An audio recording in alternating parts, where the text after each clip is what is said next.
आचार्य कल्प पंडित टोडरमल जी द्वारा रचित मोक्ष मार्ग प्रकाशक ग्रंथ अधिकार 9वां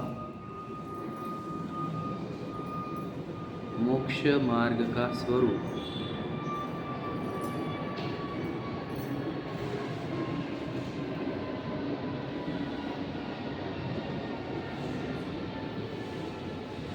दो चीज़ें जो हमें प्रतिदिन रिवाइज करने जैसी है वो ये दो हेडिंग है कि आत्मा का हित मोक्ष ही है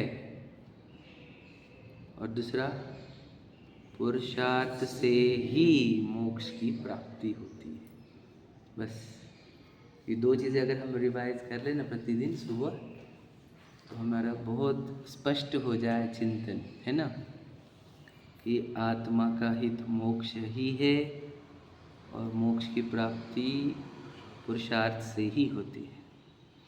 हमने जो शुरुआत की थी वो ये बताया था कि प्रत्येक जीव प्रति समय मोक्ष के लिए ही प्रयत्न कर रहा है, चाहे जैन हो, अजैन हो, तिर्यंच हो, मनुष्य हो, है ना, नारकी हो, देव हो, मोक्ष के लिए ही प्रयत्नशील है। अर्थात वो पूर्ण सुखी होना चाहता है। पूर्ण सुखी दशा को ही मोक्ष कहते हैं। मोक्ष कोई जगह का नाम तो है नहीं, मोक्ष तो पूर्ण सुखी होने का नाम ही है। तो प्रत्येक जीव इसलिए प्रत्येक आत्मा का हित मोक्ष में ही है। मोक्ष मतलब जगह नहीं, मोक्ष रूप परिणमना, परिणमन, जीव के एक परिणमन का नाम मोक्ष है। समझे क्या? मतलब जीव की एक पर्याय का नाम मोक्ष है। जीव की कौन सी पर्याय का? सभी पर्याय शुद्ध जिसमें परिणमती है, या जहाँ पर्याय में समस्त दुखों का अभाव हो जाए, दुखों से मुक्त हो जाए उसके भाव, उसी का नाम मोक्ष है। मतलब जिस परिणाम में दुख नहीं हो उस परिणाम का नाम ही मोक्ष है। हम लोकेशन समझते हैं, आकाश के प्रदेश समझते हैं मोक्ष को, ठीक है। तो सभी जीव चाहते क्या है? वही, वो सुखरूप परिणाम उत्पन्न हो। समझे क्या नहीं? तो सभी जीव बाय डिफ़ॉल्ट सबकी रिक्वायरमेंट मोक्ष ही है। वो भोले हैं, अज्ञानी है, मोही है, इसलिए उन्हें लगता है कि कोई वस्तु प्राप्त होने पर मुझे सुख आएगा। प्रसिद्धि, प्रशंसा, घर, गाड़ी, बंगले, स्वर्ग की संपदा, चक्रवर्ती की संपदा, है ना, इंद्र के भोग आए से जब मुझे प्राप्त होंगे तो मुझे वो सुखरूप भाव उत्पन्न होगा। इसलिए वे उसके लिए प्रयत्नशील है। चाहिए तो सबको वही सुखरूप भाव, समझे ना। तो इसलिए सभी आत्मा का हित एक ही चीज़ है, बस मोक्ष, और कुछ है ही नहीं, है ना। तो फिर सुखरूप भाव ही जब हमारे सभी जीवों का लक्ष्य है तो हो क्यों नहीं रहा, है ना। सुख कहाँ है वो जब हम आएंगे जैसे उस पर बोलना है कि सभी को सुख चाहिए तो सुख उत्पन्न क्यों नहीं होता। तो कहते हैं सुख उत्पन्न नहीं होने का कारण ये है कि उसके भावों में दुख है। अभी भावों में दुख है इसलिए सुख उत्पन्न नहीं हो रहा। तो भावों में दुख क्यों है? तो भावों के दुख को कहा आकुलता, है ना। भावों में जो दुख है उसका नाम है आकुलता। और आकुलता क्यों होती है? इच्छा से, है क्या। जहाँ इच्छा है वहाँ आकुलता है, वहाँ दुख है, इसलिए वहाँ मोक्ष नहीं है। सिंपल है ना। आकुलता, इच्छा है तो आकुलता है, आकुलता है तो दुख है, दुख है तो मोक्ष नहीं है।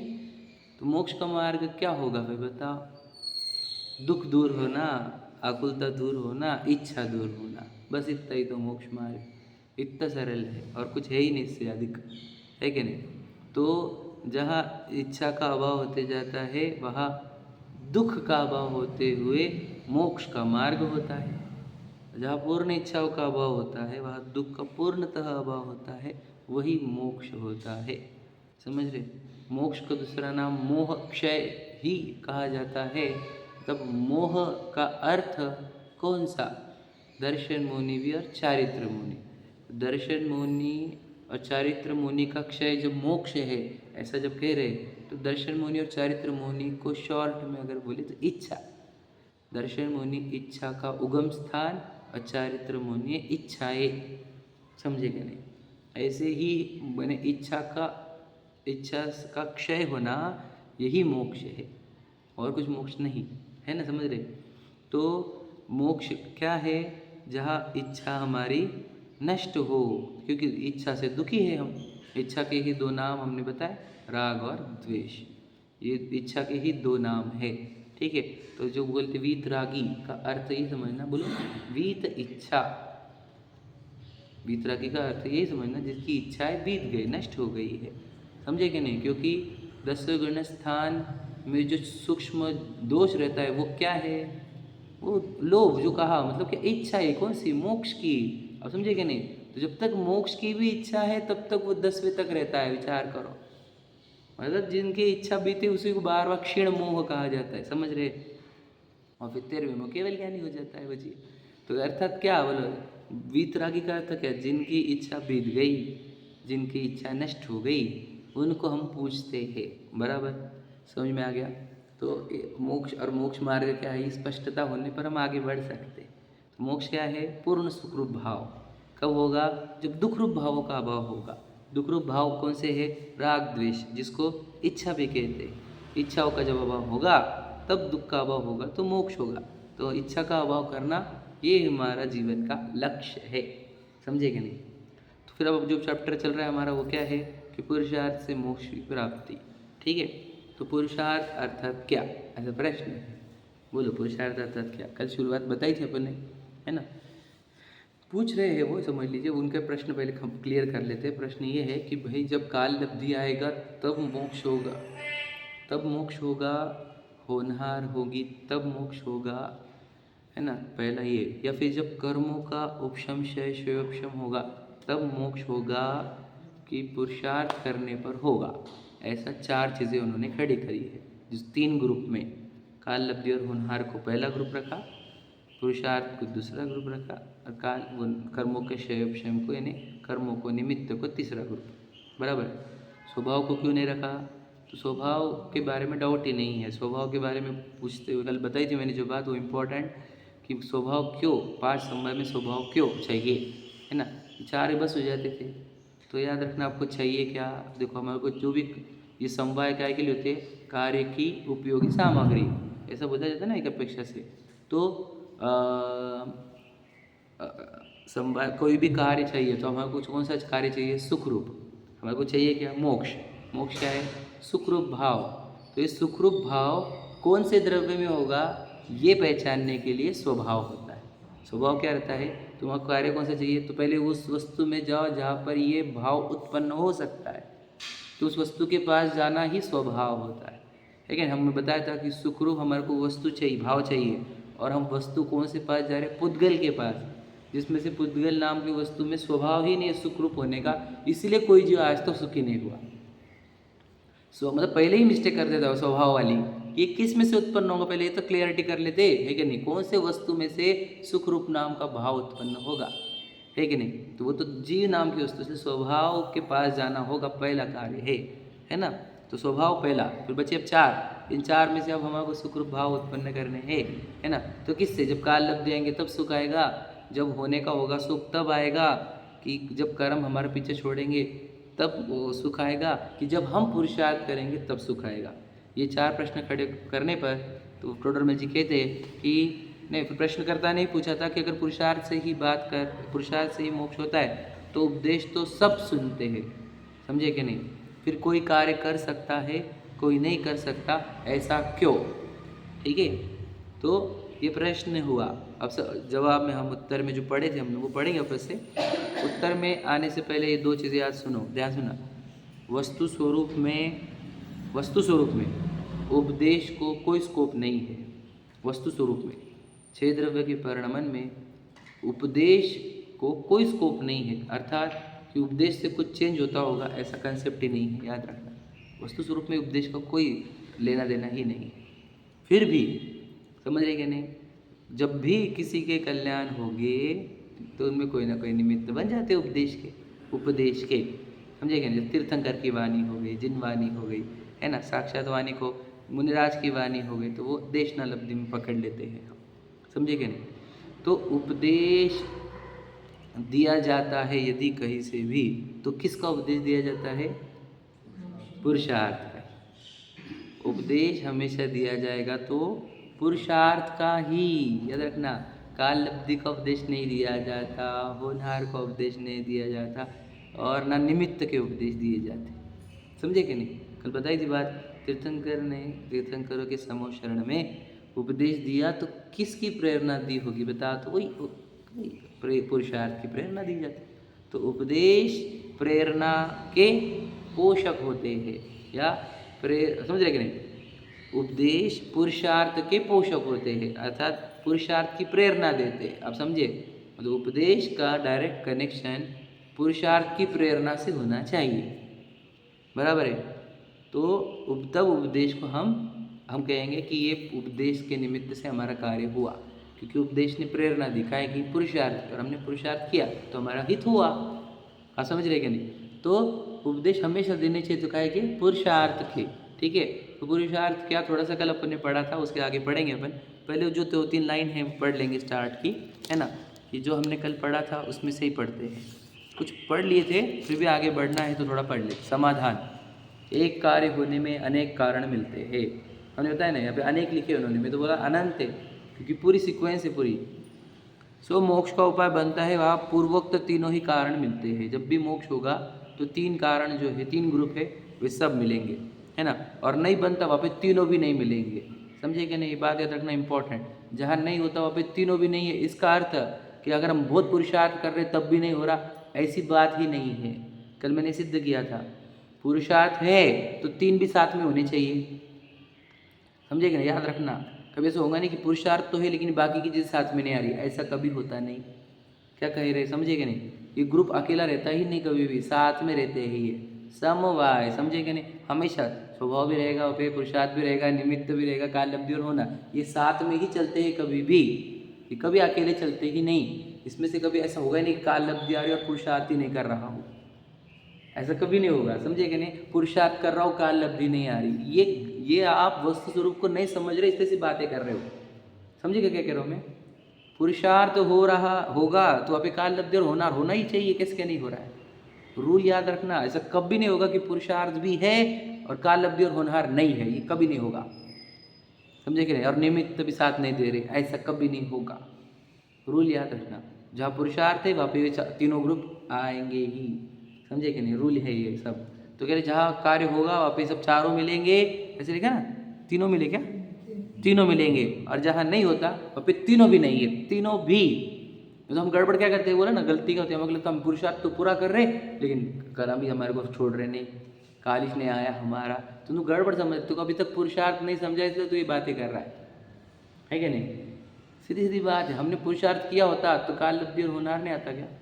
इस पे से एक बात बता देता हूँ, मुझे बताओ कि हम पुरुषार्थी है कि नहीं है, ये बताओ पहले। हम पुरुषार्थी है कि नहीं है? हाँ, पुरुषार्थ करना ये प्रेरणा है ही नहीं हमारी। अब समझे कि नहीं? पुरुषार्थ तो कौन नहीं कर रहा बताओ? जो मोक्ष का पुरुषार्थ नहीं करते वो संसार का पुरुषार्थ नहीं कर रहे क्या? प्रति समय कर ही रहे हैं। कौन सा जीव पुरुषार्थ से रहते ये बताओ, और कौन सी वस्तु पुरुषार्थ से रहती है ये भी बता दो। समझे कि नहीं? ऐसा एक भी वस्तु, एक भी जीव ऐसा नहीं है जो पुरुषार्थहीन हो, क्योंकि जब कार्य हो रहे हैं तो वहाँ पे 5 चीज़ें है ही, वो पाँचों के पाँचों। तो संसार का कार्य हो रहा तो वहाँ पर भी स्वभाव जिसमें मिथ्या दर्शन ज्ञान चरित्र प्रकट होंगे, ऐसे जीव में पुरुषार्थ क्या होगा? देह का एकत्व आदि। समझे क्या नहीं? निमित्त में कर्मों का उदय, जो हमने कल नियम उदयावली में देखा है ना, निमित्त में वो हो गए, और काल लब्धि होनहार भी उसकी संसार में भटकाने वाली है। समझे कि नहीं? तो पुरुषार्थ वहाँ पर नहीं है क्या? वहाँ पर भी तो पुरुषार्थ है, और 5 चीज़ें हैं, तो पुरुषार्थ हर जगह है पुरुषार्थ। समझे कि नहीं? तो फिर बात चल रही कि हम कौन सा पुरुषार्थ करें और कौन सा पुरुषार्थ कर रहे हैं, हम कौन सा नहीं कर रहे, ये सब का समअप करना है हमारे को। लेकिन हमें कोई आगे बढ़ते हम तो कह रहे कि जब भी कार्य होगा तो ये तीनों ग्रुप रहेंगे, और नहीं हो रहा है कार्य अर्थात तीनों नहीं है, ये बात याद रखो। ऐसा नहीं कि एक है और बाकी 2 नहीं है, ठीक है? भावलिंगी गुरुदेव और पंचम काल 28 गुरु, ये प्योर सब होने के बाद भी मोक्ष को नहीं है। भावलिंगी मनराज और 28 गुण को पूरे पालन करने पर भी इस काल में मोक्ष क्यों नहीं है? हाँ, इसका अर्थ ये है कि कोई जीव इतना पुरुषार्थ नहीं करता। तो पुरुषार्थ की क्या कमी पड़ेगी उसके? पुरुषार्थ की कमी तभी तो, अगर पुरुषार्थी होता, यदि वो, याद रखना, वो जीव यदि पुरुषार्थी होता तो वो यहाँ पे जन्मता ही क्यों? अगर उसके अंदर इतनी ताकत रहती कि इसी भाव से मोक्ष जाने की, तो पंचम काल में जन्मता क्यों? वो तो विदेश क्षेत्र में से भी जा सकता है मोक्ष। पुरुषार्थी जीव यहाँ जन्मते ही नहीं, मंद पुरुषार्थी या कुपुरुषार्थी ही जन्मते हैं यहाँ पर पंचम काल में। याद रखना इस बात का उत्तर, जो उत्तर दिया वो ध्यान से सुन लेना। काल अड़ नहीं रहा, न काल अड़ रहा है न कोई व्यक्ति अड़ रहा है, अड़ रहा है उनका खुद का पुरुषार्थ। समझे कि नहीं? यहाँ पे कुंदाचार्य मोक्ष नहीं के भैया तो किसी बात कर रहे हैं समझे कि नहीं? कुंदाचार्य भी गए नहीं है मोक्ष, स्वर्ग में है, अभी जाएंगे मोक्ष आगे। समझे कि नहीं? सोचो जिनके हम मंगलाचरण में गीत गाते हैं जिनके, तो वही तीव्र पुरुषार्थी होता तो यहाँ जन्मता ही नहीं, इतनी पक्की बात समझ लेना। समझे कि नहीं? महापुरुषार्थी अच्छे पुरुषार्थी पंचम काल में जन्मते ही नहीं। पंचम काल में जन्म लेना मैंने बताया था ना, किसका था वो शब्द कि अगर मैंने गलत बोला, किसका था वो शब्द? लक्ष्मण जी है ना, विभीषण बोला था, विभीषण बोला था, विभीषण बोला था, विभीषण बोला था कि यदि मैं झूठ बोलूँ तो मैं पंचम काल का मनुष्य बनूं। राम जी को विश्वास नहीं हो रहा था ना कि ये रावण किस सही बोल रहा है क्या, लक्ष्मण को विश्वास नहीं हो रहा था, तो उसने ये बोला था कि अगर मैं झूठ बोलूँ तो मैं पंचम काल का मनुष्य बनूं। सोचो ये गाली से भी गंदा काम है मनुष्य पंचम काल का मनुष्य बनना। समझे कि नहीं? और हम फिर इस काल में हम कोई जीव देखा हमने कोई थोड़ा स्पेशल कि हम बोलते हैं बहुत महान जीव, महान जीव। समझे कि नहीं? अरे भैया अभी महान जीव है ही नहीं कोई पंचम काल में जन्मते नहीं। समझे कि नहीं? अब ऐसा मत पकड़ना हमारा कोई व्यक्ति विशेष से किसी से द्वेष, बात चल रही है कि काल ही वैसा है। और तो हुंडा सरपनी में यार जिनमें हम पंचम काल में कोई दोष देते हैं, तो दोष पंचम काल का नहीं है, दोषी व्यक्ति पंचम काल में जन्मते लॉजिक समझा क्या? अरे लॉजिक समझे नहीं, उल्टा समझे। याद रखना काल में दोष है क्या? मैंने बताई थी ये बात, काल में दोष ही नहीं है। बोलो फिर पंचम काल क्यों बोलते हैं उसको? बोलो विशुद्धि घटने को ही काल का परिवर्तन कहा जाता है। समझे कि नहीं? पंचम काल आया मतलब क्या? अब खोटे परिणाम वाले जीव दिखेंगे पंचम काल में। तो कोई पंचम चौथा है ही नहीं, काल तो अखंड चल रहा है। और विदेश क्षेत्र में वगैरह में भी तो काल का परिवर्तन नहीं होता, पहला दूसरा तीसरा चौथा पांचवा। समझे कि नहीं? चौथा ही रहता है जैसे वहाँ पर। तो कहना क्या है कि यहाँ पर जो काल परिवर्तन हो रहा है वो कहाँ है? कहाँ है? दुनिया में नहीं दिखेगा वो, विशुद्धि का घटना ही काल का परिवर्तन है। तो ये पंचम काल ने रोका नहीं है, बोलो विशुद्धि ने रोका है, हमारी पवित्रता ने रोका है मोक्ष को। समझे कि कोई बोल रहा हूँ मैं? कोई काल नहीं रोक रहा। पवित्र जीव होता तो यहाँ जन्मता ही नहीं, उसको उसी भाव से मोक्ष होना था, तो यहाँ पे किसके जन्म लेता वो? किसको अच्छी जगह नहीं कि कोई और जन्मने को, या अच्छा काल नहीं था जन्मने को। समझे कि नहीं? यहाँ पर जन्म आए तो सिद्ध करता है कि इस भाव से उसको मोक्ष जाना ही नहीं है। समझे कि नहीं? भावलिंगी भी धारण कर ले, 28 मूलगुण भी पालन कर ले। समझे कि नहीं? तो भी नहीं, छठवां सातवां मैक्सिमम लिमिट है पंचम काल की। समझे कि नहीं? बस उसके ऊपर नहीं जा सकते आप। क्या करें हम लोग? हमारा तो लिखा हुआ नहीं, सब आगम प्रमाण कथन है, किसी के घर की बात नहीं।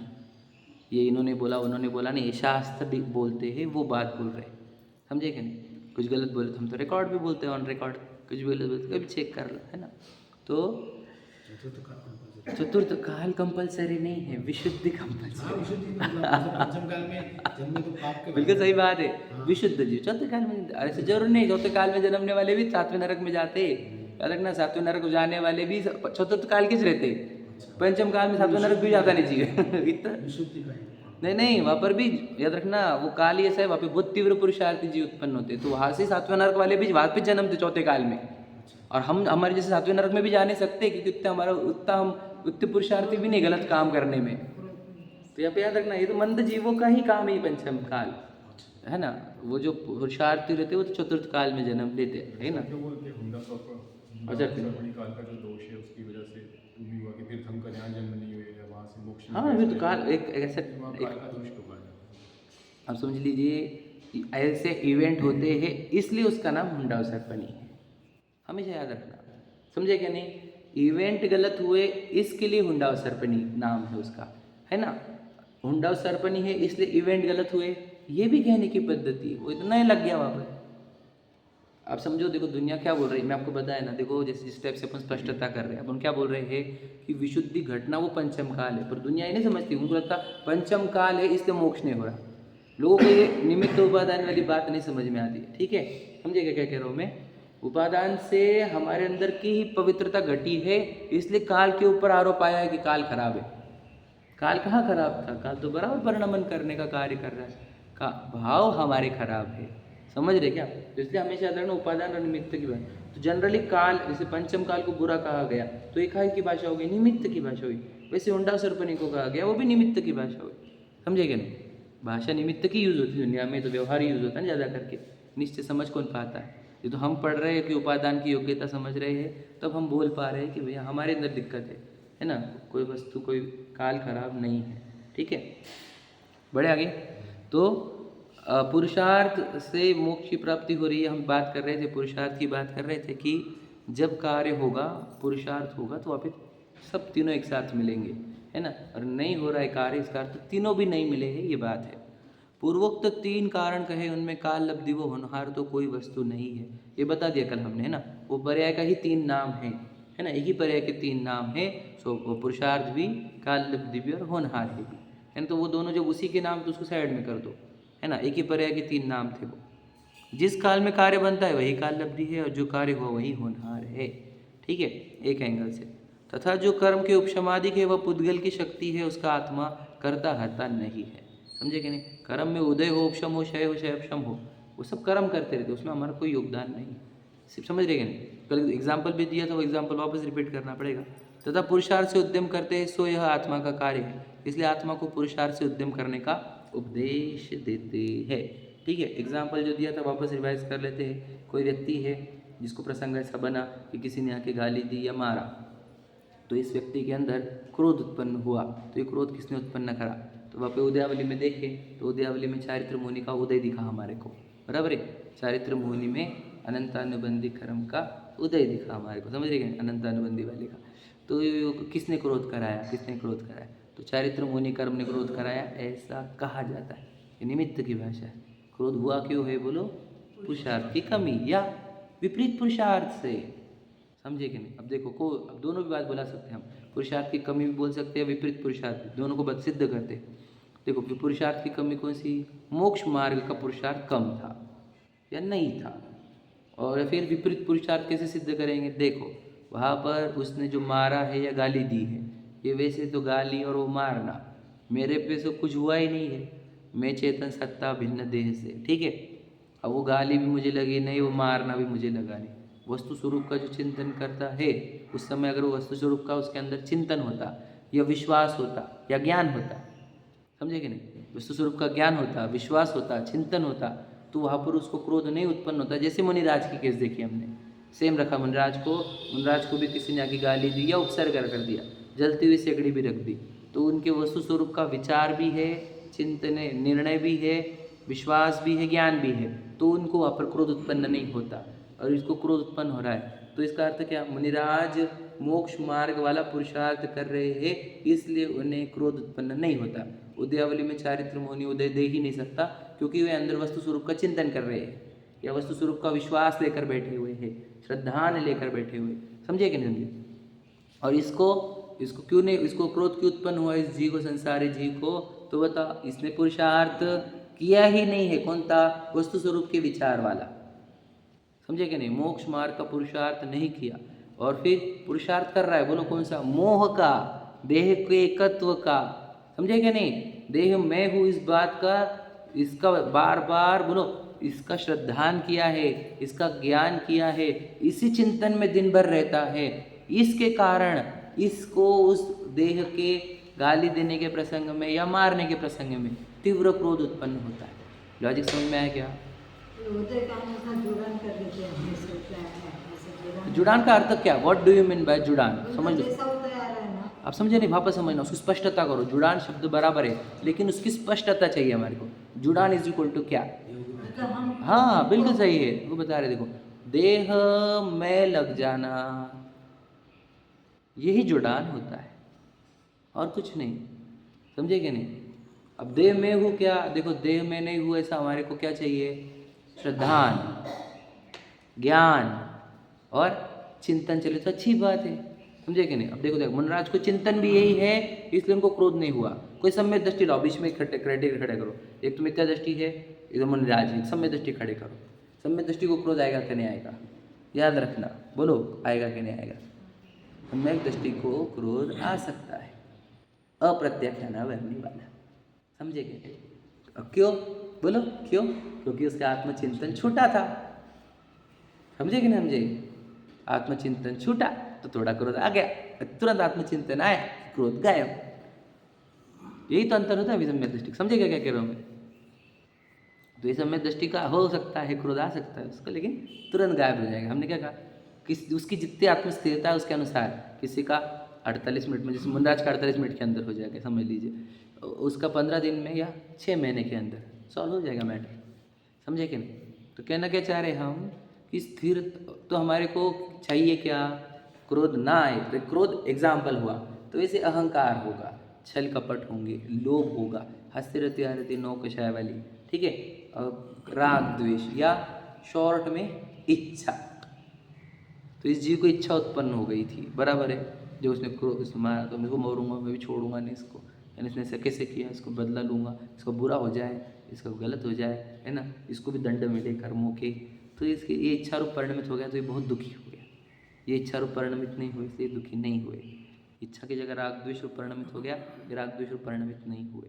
तो हुआ क्या, इनके नया बंधन भी हुआ है और इनके निर्जरा हुई। क्यों निर्जरा हुई, कर्म फल दिए, नया राग द्वेष हुआ नहीं, इसलिए निर्जरा हुई, समझ रहे। जैसे कर्म फल दिए और उसके अंदर राग द्वेष हो गए तो नया बंधन हुआ, समझे कि ना। सम्यक दृष्टि को उसको भी बंधन हुआ, लेकिन बहुत अल्प, समझे कि नहीं। जो भाव खड़ा करे ऐसा नहीं, इस भाव में निपट जाए ऐसे, समझिएगा, ये भी बात याद रखना, ठीक है। अल्प बंध होता है उसको, अल्प स्थिति अल्पानुभाग वाला, क्योंकि मिथ्या तो गया है, अप्रत्यख्यान वरने की कशा है। लॉजिक समझ रहे क्या, बराबर चल रहा ना सब। हाँ गाली दी, बस इतना हुआ, तो सम्यक दृष्टि को गाली दी, उससे स्वयं को तो पता है मुझे गाली नहीं लगी, बराबर, तो उस संबंधी तो उसको 100% नहीं होगा, अनंता नहीं, बराबर। और यहाँ सिर्फ गाली दी के कार्य में ना, तो अप्रत्यख्यानावरण संबंधी लगेगा, ऐसा आप कह रहे हो ना।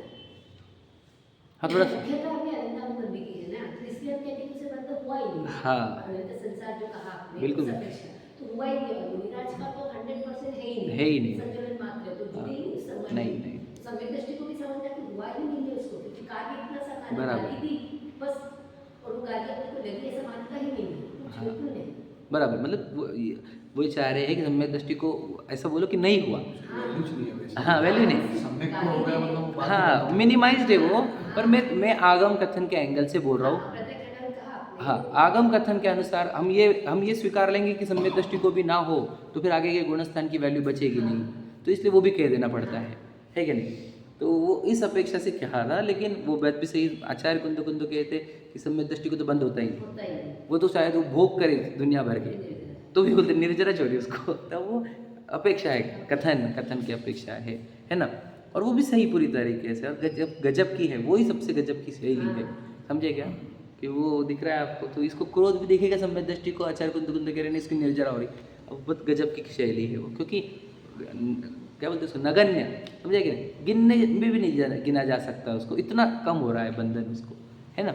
तो इस अपेक्षा से कहा, तो कर्मों का बंधन होता ही नहीं, किसको सम्यक हमने बताया ना, दो अपेक्षा समझना, अनंत अनुबंधी देखे या अनंत संसार की अपेक्षा से देखे तो उसको बंधन हो ही नहीं रहा, कहाँ बंधन हो रहा उसको, 100% नहीं अनंतानुबंधी संबंधी, इसलिए कहा जाता है निर्जरा है। हाँ, मतलब अनंत अनुबंधी को एक को देखे तो कहेंगे उसको बंधन हो ही नहीं रहा। दूसरा कि उसके अनंत संसार को देखा जाए तो उसको अनंत संसार नहीं बन रहा, तो बंद हो ही नहीं रहा। ये दो अपेक्षा बताई मैंने। तीसरी अपेक्षा समझो कि अगर कर्णानियोग वहाँ पर खड़ा है तो कर्णानियोग बोलेगा बंधन है इसको यहाँ पर, और इसी भाव से निर्जरा भी हो रही है उसकी तद्भव। अब समझ लीजिए राम जी है, 6 महीने लेके चल रहे तो बंधन नहीं हो रहा, ऐसा है क्या? बंधन है, उसी भाव से निपटेगा। समझे कि नहीं समझे? उसी भाव से, मतलब सोचो कितना कम अल्प बंधन होता है ना, एकदम इसी भाव से निपटने वाला बंधन है। इसको 10-11 भाव लगते हैं तो थोड़ा हाँ, वो समझ लीजिए अलग अलग, किसी की सबकी अपेक्षा अलग अलग होती है, तो तद्भवगामी के उसी भाव से निकल जाते हैं। इसके 2-4 भाव बचे, उसके 2-4 भाव में निपटेंगे। समझे कि नहीं? तो लेकिन कैसा, अनंत तो कभी नहीं होगा। एक बार ग्रंथि भेद हो गया, समझे कि नहीं, देह भिन्न में भिन्न, तो समझ लेना बहुत ही काम हो गया। क्या बताया हम, अनंत संसार के सामने 2-4 भाव भी कितने, वो नहीं के बराबर ही समझो आप।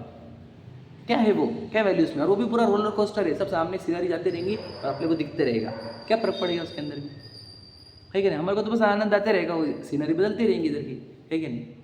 तो वो भी पूरा प्रेक्षक रूप देखना है, वो भी 2-3 भाव भी, है कि नहीं? तो वो सम्यक दृष्टि को वो भी कोई बर्डन नहीं है, उसको बोलो तुम 2-4 भाव लगने, वो भी कोई टेंशन नहीं, वो देखना चाहिए ना आप लोग क्या फर्क पड़ गया, है कि नहीं? तो उसको वो भी नहीं चिंता है कि नहीं? तो ये भी बात याद रखनी। हो गया सम्यक दृष्टि का मिथ्या दृष्टि, सम्यक दृष्टि, मनिराज, हमने तीनों को देख लिया।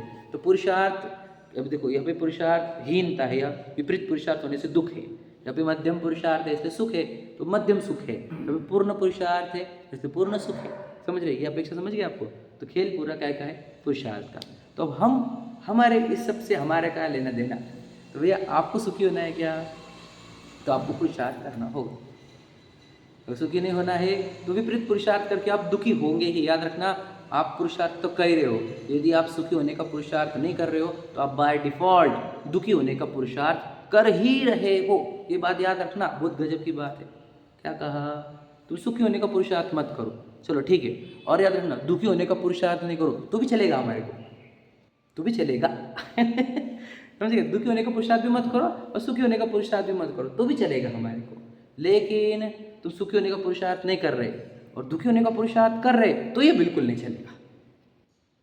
नहीं, हम थोड़ी दुखी होने का पुरुषार्थ करते। ऐसा कौन पागल है दुखी होने का पुरुषार्थ करने वाला। दुखी होने का पुरुषार्थ भी नहीं कर रहे और सुखी होने का पुरुषार्थ भी नहीं कर रहे, तो मध्यम अवस्था क्या है, बिना है ही नहीं, रहता ही है ही नहीं। वो तो मैं बोल रहा हूँ, मैंने काल्पनिक दृष्टांत खड़ा किया कि तुम हमको वो भी चल जाएगा एक टाइम पे। तुम अगर ऐसे रहते कि हम आप दुखी होने का पुरुषार्थ नहीं कर रहे तो भी चल जाता हमारे को, चलो ठीक है। ऐसा तो कोई है नहीं स्टेट, लेकिन हमारे को वो भी चल जाता एक बार कि तुम दुखी होने का पुरुषार्थ नहीं कर रहे। लेकिन जब तुम सुखी होने का पुरुषार्थ नहीं करते तब तुम दुखी होने का पुरुषार्थ करते हो, ये एक्सेप्ट नहीं हो रहा। तो कोई बोले, प्रश्न उठाए कि हम पागल है क्या, हम दुखी होने का पुरुषार्थ करने को, कोई हम पुरुषार्थ नहीं कर रहे दुखी होने का, कोई ये बोले, समझे कि नहीं। और ऐसा कुछ भी बातें कर रहे तुम, कौन दुखी होने का पुरुषार्थ करता है क्या नहीं। तो फिर हम बताएंगे आपको कि दुखी होने का पुरुषार्थ होता क्या है। कल बताई थी वैसे बात, वापस एक बार बता देते हैं, है ना। तो कुछ बातें बताई, लिखेंगे थोड़ा सा समझेंगे। देखो, तो पुरुषार्थ का कल पहली स्टेप बताई थी हमने, बताओ पहली स्टेप क्या थी पुरुषार्थ की। हाँ, पूरे घर से अगर तुम मोह जाल से बचकर तुम मंदिर में आए तो तुम बहुत पुरुषार्थी हो। ये बात याद रखना पहली बात। वाह वाह, मंदिर आ गया मैं तो बहुत पुरुषार्थी हूँ। हाँ, अभी के लिए भी बराबर है, पुरुषार्थी क्षेत्र, समझे कि नहीं। अब यहाँ पर बताओ, अगर हम मंदिर में आए तो हम पुरुषार्थी और हम घर पे आए तो हम पुरुषार्थ नहीं, ऐसा क्यों बोल रहे हो आप। इसको भी लॉजिकली सिद्ध कर लो खुद के अंदर। देखो, बहुत इंपॉर्टेंट बात है, क्योंकि मैं थियोरेटिकली नहीं डालना चाहता आपको, पूरा लॉजिकल जाओ आप। कि घर मंदिर को आने को पुरुषार्थ बोल रहे हैं और घर पे रहने को आप पुरुषार्थहीनता बोल रहे हो, या है ना।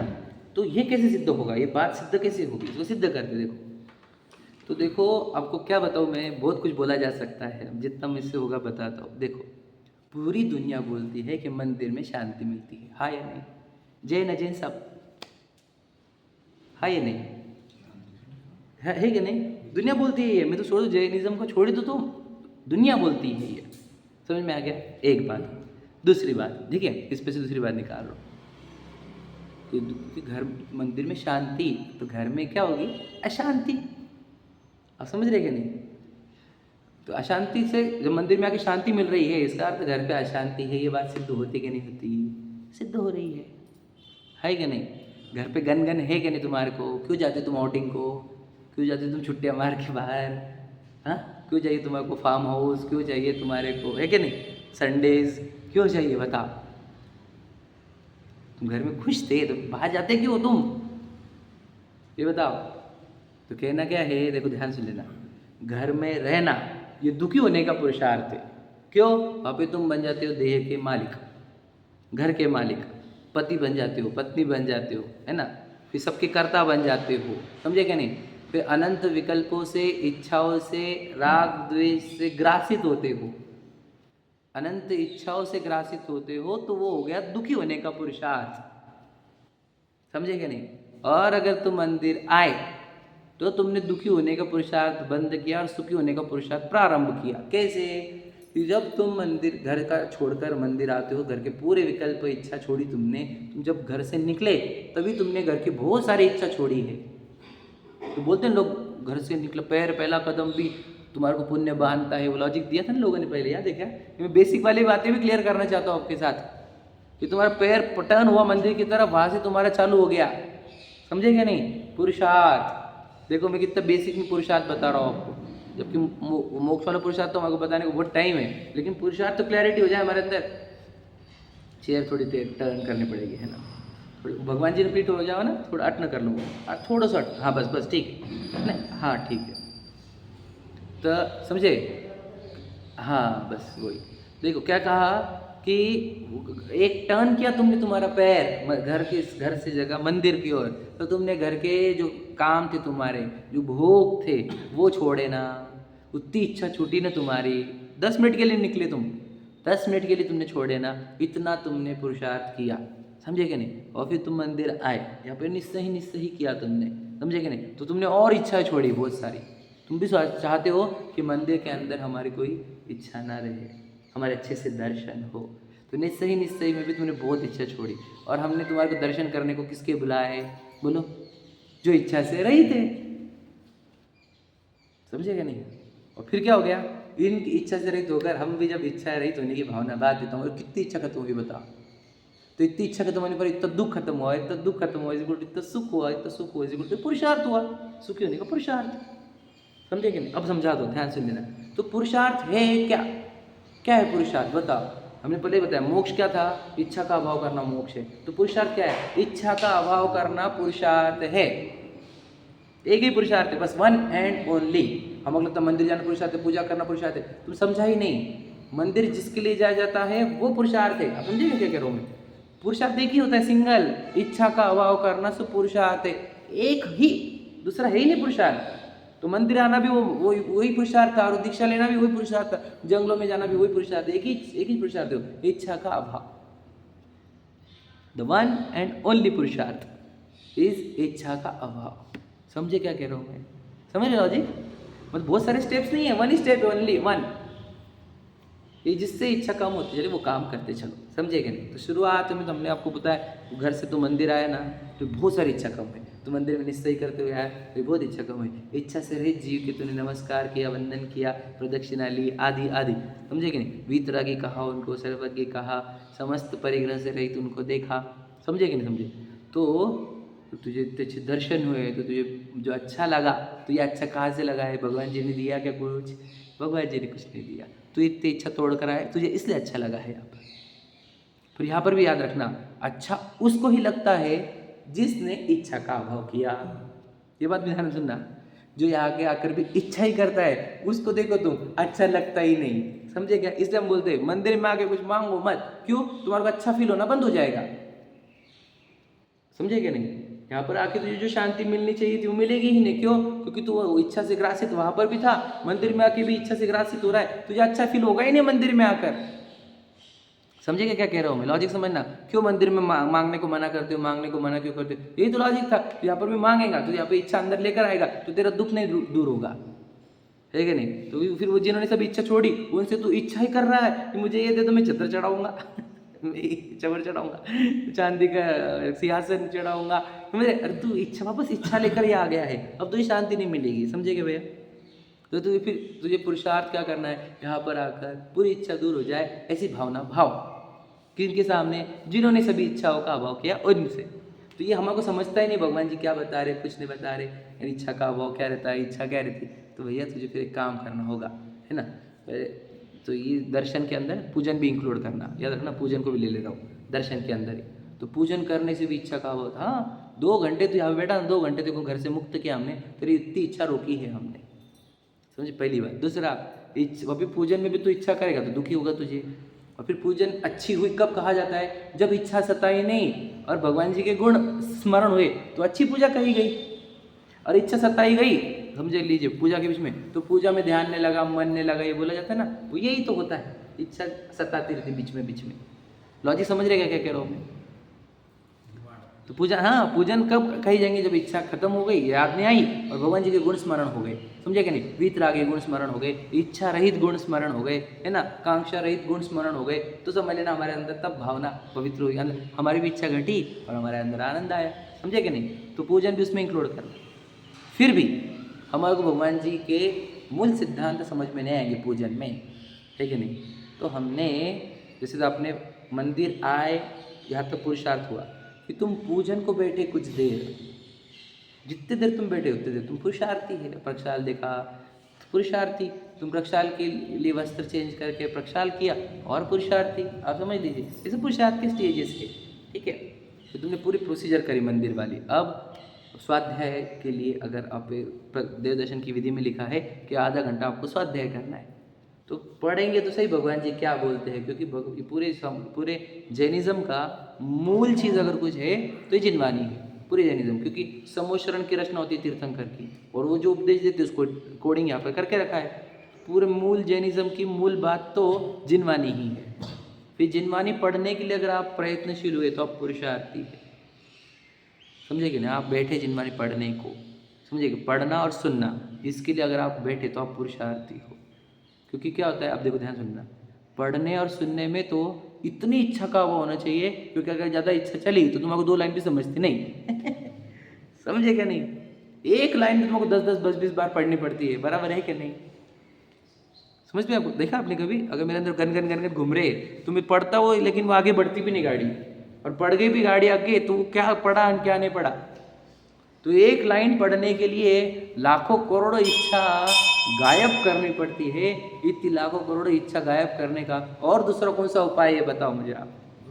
स्वाध्याय के सिवा कोई उपाय ही नहीं। पुरुषार्थ, वही तो बोल रहा हूँ मैं, इतनी इच्छाओं का अभाव करने का पुरुषार्थ स्वाध्याय होता है।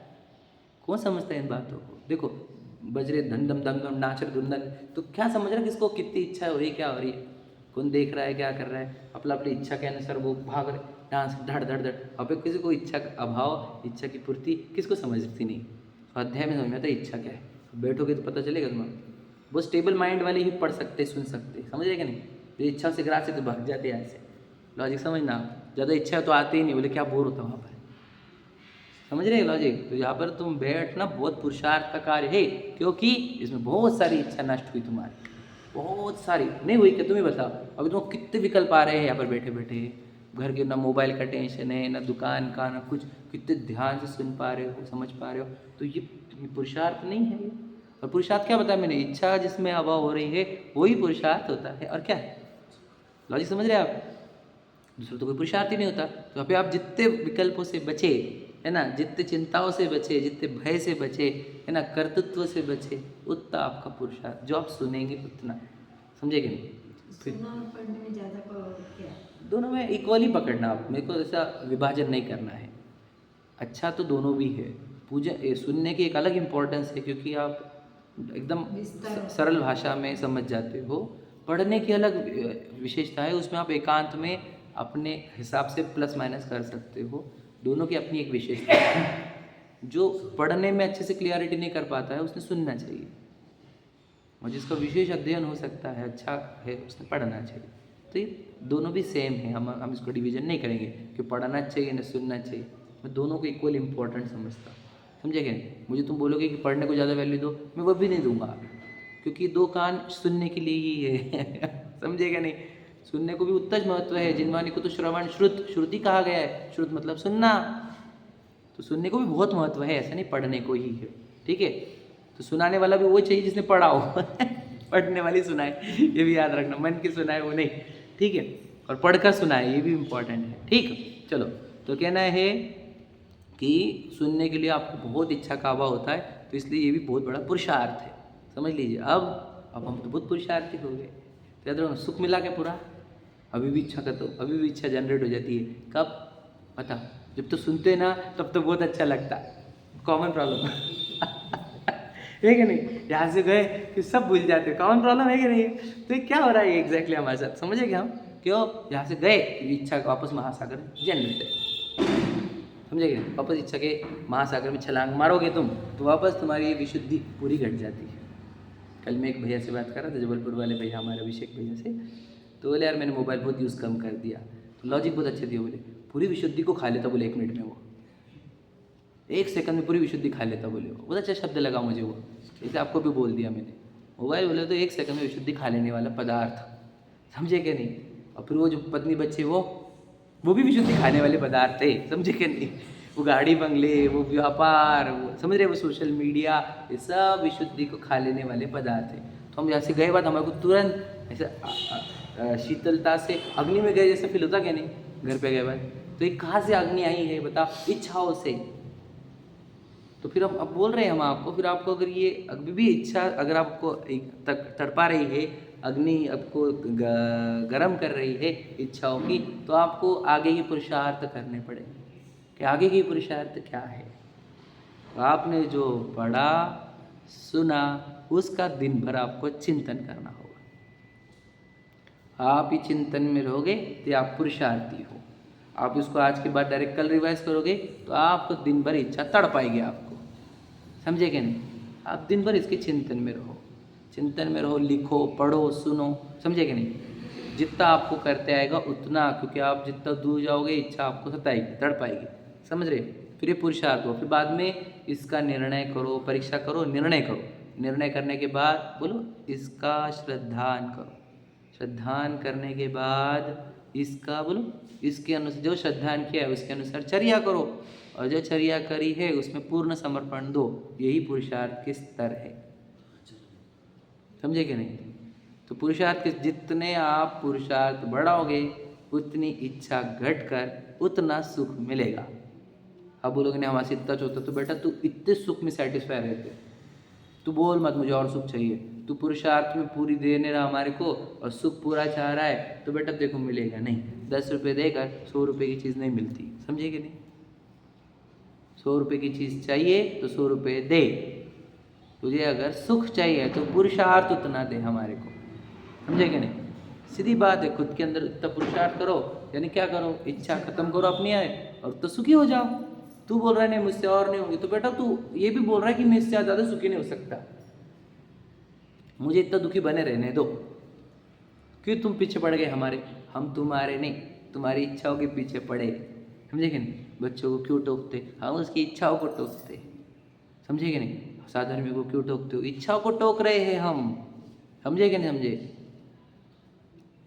ये इच्छा बढ़ गई तो सब बिगड़ जाता है मामला, हमको पता है, समझे कि नहीं। जितने सुसाइड, मर्डर, रेप है ना, जितना कुछ होता है दुनिया में है ना,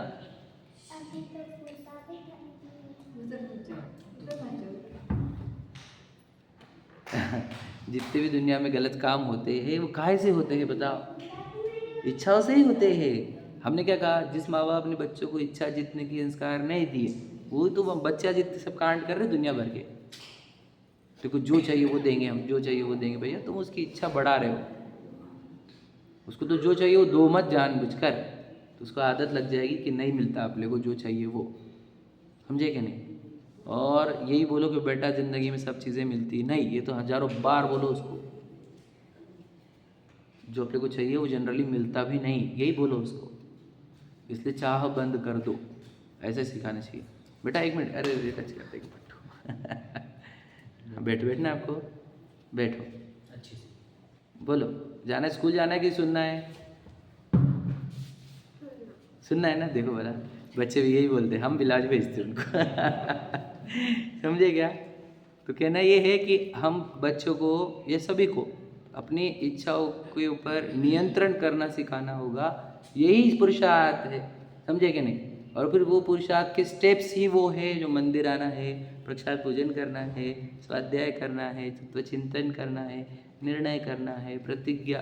तो अणुव्रत महाव्रत क्या होते हैं बताओ, क्या होते हैं अणुव्रत महाव्रत, बताया मैंने आपको पहले भी, है ना। इच्छा को जीतने के जिनवानी के उपाय।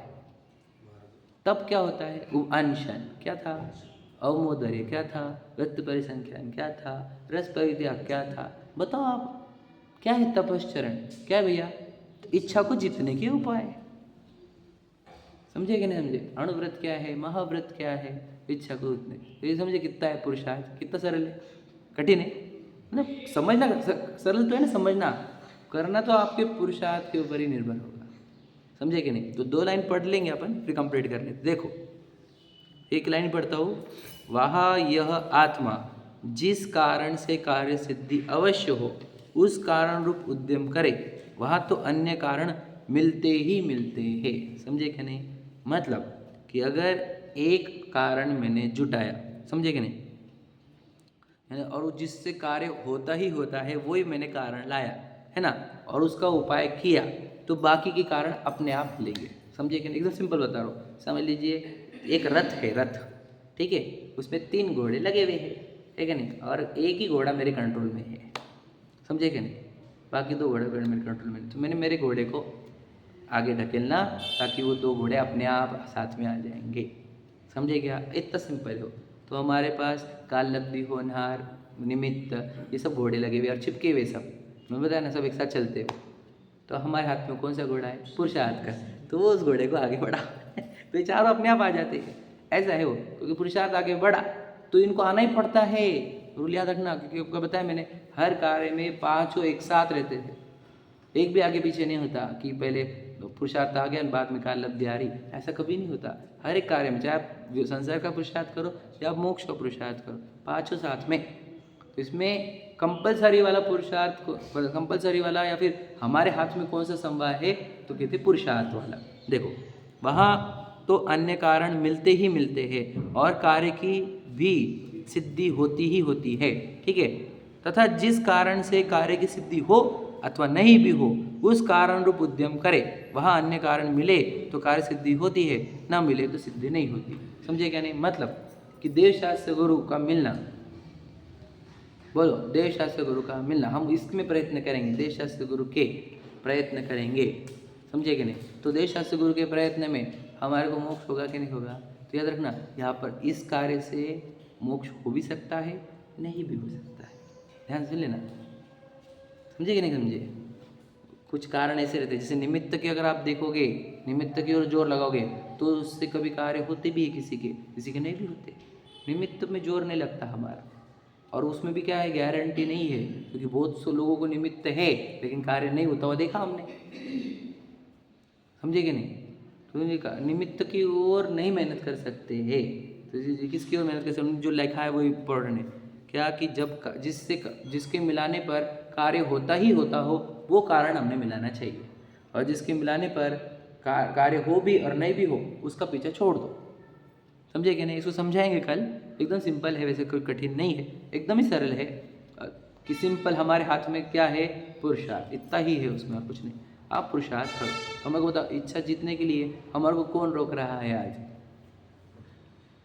कल एक शब्द बोला था, आदत से मजबूर, समझे कि नहीं, हम आदत से मजबूर है, कौन से, इच्छा करने के और इच्छा पूर्ति के।